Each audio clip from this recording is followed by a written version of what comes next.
Welcome to Miami. I'm David Abrams, founder and CEO of Masonry. I sat down to do a podcast with Myles Grossman at the base of Joule House, a new development by Fisher Brothers. We realized, why don't we hit the streets and actually see what we're talking about? We talked through the evolution of the neighborhood, what's happening on the ground today, and where it's all headed. Would love to hear your thoughts. Enjoy the conversation. So first up on our right-hand side, Gibson Guitar, opening now their first store for Florida with a soundstage component to it. Directly across from Walt and Grace, which sells vintage guitars and cars, has a cool coffee shop, and directly across from Zach the Baker, full kosher bakery. You have this open concept looking at the baked goods being done in front of you. You could also trade 4 mangoes for challah.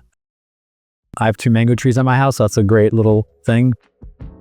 Gibson's and this the vintage guitar shop, concepts that are very unique, super cool brands. I've never seen installations or concepts exactly like them anywhere else. And I think that's one of the cool things about Wynwood is it's a platform for creative, unique, kind of one-off.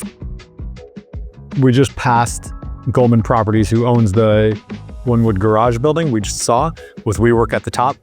Pastis opened here, which really gave this checkbox of quality restaurateur is coming to Wynwood, not at a cheap cost. Looking right at 545 Wynn, which was the first Class A office tower developed in Wynwood by Sterling Bay out of Chicago. I think that really ties into Pastis, where you have Sony 50,000 square feet of office, also has a recording studio in it. Right here is one of the many development sites that are still available for Wynwood. We're on 5th Avenue, so we have the bookend on the far west side. Right after 5th, you have I-95, and then on the east side, you have North Miami Ave. The north boundary is what we're driving up to right now, 29th Street, which is really important as it relates to 95, where Kobe Carp's office is. They're going to be creating an off-ramp from the highway, which it's not the end of the world, but you're driving from, call it a 5-minute drive to the west, to now be able to get off directly to Wynwood. That's a game changer. Again, 29th is the north boundary. We'll hook a right onto 3rd Ave, which is right here by Dorsey. Related developed this building. Beautiful aesthetic, similar to Joule House with the Paseo and courtyard. Paseo, breezeway, whichever you call it, it is a very intentional walk space that brings in fresh air. On a hot day in South Florida, you really need that moving air. We're on 28th, pulling up to where Thor Equities brought in the Puttery. You have this element of entertainment in Wynwood, right? What Wynwood began was retail, restaurant, but without shopping in hand. 2nd Avenue is the main drag for the tourist. This is the 50-yard line of Wynwood. You had some retail over the years, but when you look in hands, you're seeing a lot of coffee, you're seeing a lot of food. You just left the restaurant, you're not seeing shopping. At Joule House, what we're trying to do is create amenity for your everyday life, right? Your gym, beauty, all that health and wellness, doggy daycare. I can guarantee in the future it will be child daycare, right? So as the market evolves, which I think is a Williamsburg, you will have more and more families move in as the party scene shifts away and it becomes more about quality life and ease of access to all these other submarkets. We're really seeing that evolution happen in front of us. This is part of the Moxie Hotel here. Uchi, also phenomenal here on the left. Their original location was in Austin, Texas. They've got a great omakase and just really, really top-notch sushi that is definitely a destination. I'll hook a left and you're gonna see Moshe Mana owns a lot of the land over here, and a part of that is the convention center. This is the history of Wynwood. Old shoe manufacturing, warehouses. It hasn't quite grown out to the west as people want it to, but you could see the authenticity in the art on the buildings. I'm a Chase customer, so JP Morgan, please don't take this offensively, but when you go past the Chase on 29th Street and you see that they added graffiti to their exterior, it's like, okay, cool. You did it. You made it look artsy. Wynwood was a place for the artists to come and make their mark and show their talent on an exterior of a building. The laws have changed since. There's a very large deal in the works that would change this entire area that we're driving through right now. I think that's really the future of Wynwood, where mass density meets existing infrastructure. That daytime population will change everything. You know, when you think about from the retailer's perspective, their concern of what is my cost of build out? What is my potential revenue to be made here? Will it be easy to find labor?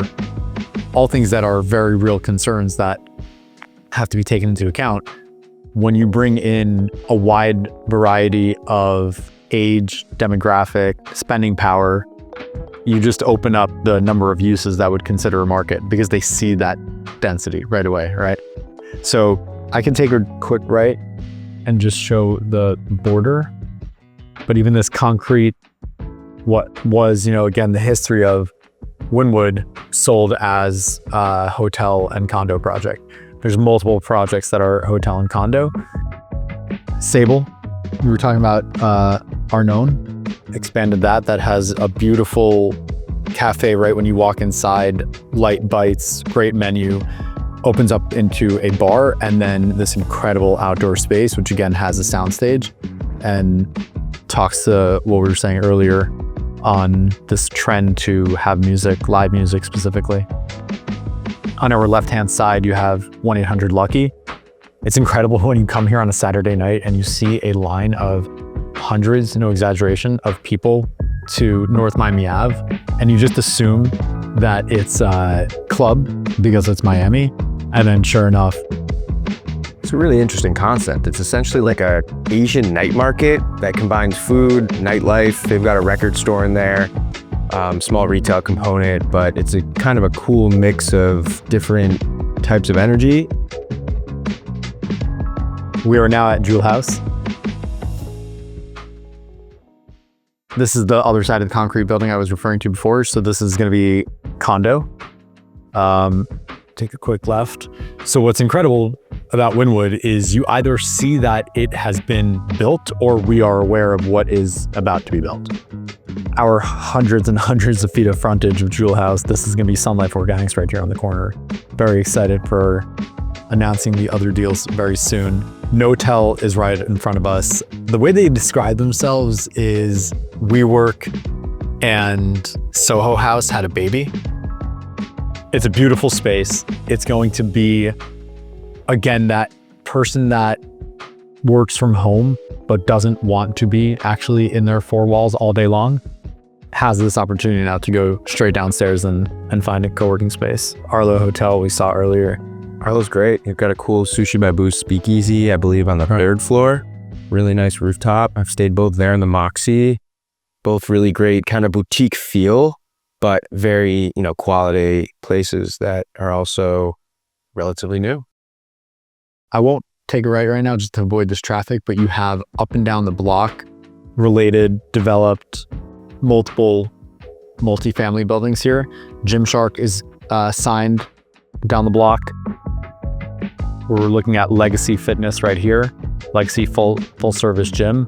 This backside of the building, I can pull it right when we'll pass Paradox Museum right here on the left. And then this pink facade in front of you is Spotify. So it's the rear space of Wynwood Oasis, where we brought Yobi K and Novella from New York. Adjacent to this tower is their soundstage. This is a space for creators to come and create. take a right here, we'll pass by Mr. 01, which is a classic Miami pizza shop. I have to assume you've been there. Absolutely. And here is YOBK. One of the best instructors rolling up here on the right-hand side. She is featured on the Masonry website. And so now again, we're on this bookend of North Miami Ave, where all of the energy started here and moved west. You see the shift from Gen 1 to Gen 2 and then Gen 3, and over time, the market shifts. You have the Gateway first, this building up ahead of us with the blue up top and orange below. It's had some of its own issues, but right when you get past that, you have the L&L building, which is the definition of luxury. Beautiful build out, beautiful space. They have office, residential, and retail. 2 different towers. You pull in for ballet, which is directly across from Studio 3.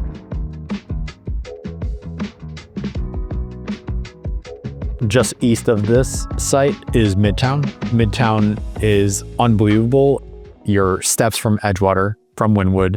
You can walk right to Design District at 36. 29th, 36 is really prime Midtown. And then you can take the Venetian, the Causeway. You can head right over to the beach. It's really central. The area really has all the fundamentals we're talking about for a successful neighborhood. It's just a function of the residents actually moving into these buildings now. So when that absorption happens and that density is developed, that's where our game comes in. The tenants I recognize today, I can get in to a market that really at one point was $150 a foot. Certain deals got done at $200 a foot. Where you can get a deal done at Joule House at $75 a foot today will be $100 very soon and $125, $150 shortly thereafter.